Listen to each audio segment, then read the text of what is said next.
Andhra Pradesh assembly ఎంత అధ్వానంగా తయారైందో ఛీ అనిపిస్తుంది.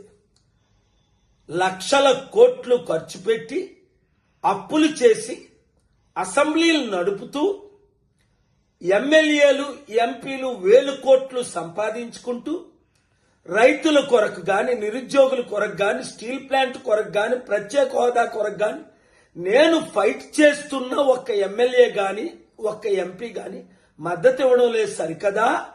ఇప్పుడు అసెంబ్లీలో టైం ఏం చేస్తున్నారు వాళ్ళు? ఆ కామినేని బీజేపీ ఎమ్మెల్యే అంట శ్రీనివాసరావు, ఆయన నిలబడి జగన్మోహన్ రెడ్డి సైకో అని ఆయన ఏదో అనేశాడు. అందరూ తిడితే ఇప్పుడు సారీ అంటాడు. మరి ఈ బాలకృష్ణ అయితే ఇంకా అధ్వానంగా ఆ ఎన్టీ రామారావు గారికి ఎంత చెడ్డ పేరు ఇలాంటి వాళ్ళు పుట్టడం, తాగేసి వచ్చాడని చాలా మంది అంటున్నారు. ఒక తోటి యాక్టర్ అయిన చిరంజీవిని ఇంత ఘోరంగా తిట్టడం రైట్ కాదు కదా. పాలసీ మీద నేను కూడా మాట్లాడతా.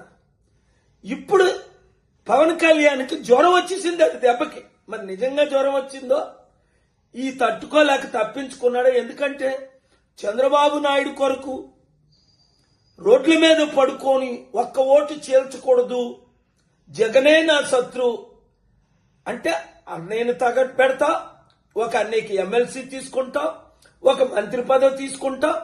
ప్రజల సమస్యలు గాని పట్టించుకోరు మీరెవరును. ప్రజలకు కూడా బుద్ధి లేదు. ఒకసారి ఆలోచించండి. ఇలాంటి దొంగలకి, గజ దొంగలకి, దుష్టులకి, దుర్మార్గులకి, నీచులకి, అసహ్యులకి మరలా మీరు ఓటేస్తే